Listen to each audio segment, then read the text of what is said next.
साथियों, नमस्कार।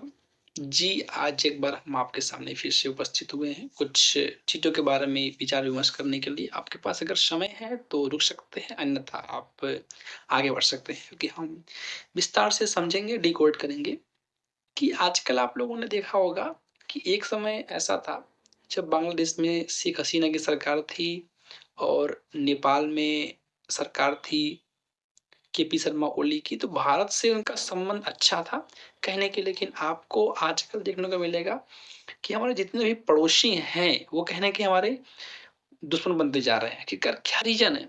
क्या कारण है? क्या आवश्यकता है होने की? और उसी के बारे में डिकोड करेंगे, क्या हो सकता है? इसके पीछे मेन क्या चीज़ें हैं? क्या डिकोड्स हैं? क्या कोई बाहरी पावर चाह रहा है कि जो हमारा देश ग्रोथ कर रहा है, विकास कर रहा है, उसको कहीं न कहीं किसी और वार्स में, किसी और बैटल्स में डालकर, टैकल कर उलझाया जाए, ताकि ग्रोथ रेट नीचे आ जाए। अभी हाल में इंडिया का ग्रोथ रेट आया है जो कि 8.2% है। अभी हाल ही में जो नेपाल में जो जेनज़ी की सरकार चल रही है, उन्होंने अभी क्या है कि ₹100 का नोट जो जारी किया है, उसमें आप देखेंगे तो ₹100 के नोट में क्या है कि वो भारत के कुछ हिस्से को बताते हैं कि ये उनका है। ये बहुत लंबी कहानी है कि उनका कौन-सा हिस्सा है कि नहीं है, वो हमारे सरकार का मामला है, वो अपने अच्छे से देख लेंगे। हमको उन पे पूरा भरोसा है, उसको हैंडल कर लेंगे। बट हम लोग ये समझेंगे कि क्या रीज़न्स है, क्या आवश्यकता पड़ गई उसको? एक समय था कि जो मालदीव में भी सरकार थी, भारत की, वो करती थी।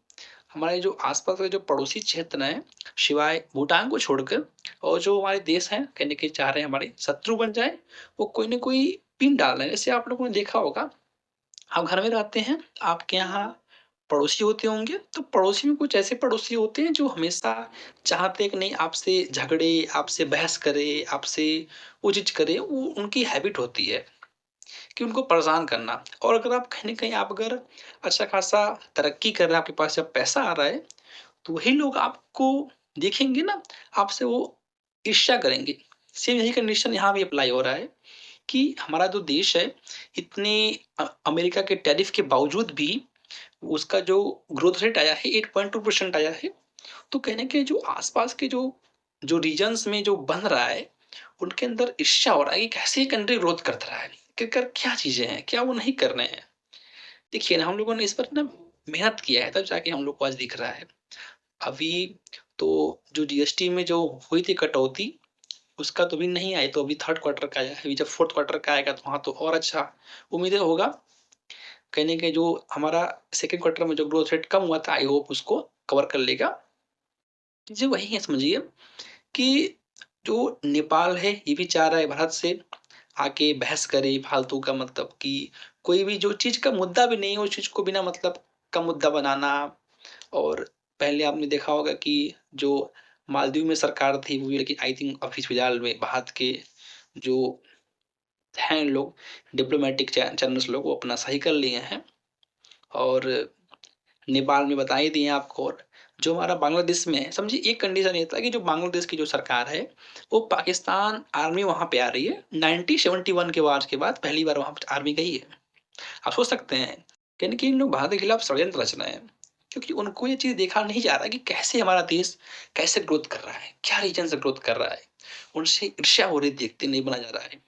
ये चीज़ें हैं कि आप अगर अच्छा करते हैं, तो आपके जो पड़ोसी हैं, आपसे ईर्ष्या करेंगे कि कैसे इनका वो किया जाए। और हमारे जो कंट्री को वर्ल्ड में जो यूरोप के लोग हमारे कंट्री की जो इकोनॉमी है, उसको लोग बोलते हैं ये हाथी है।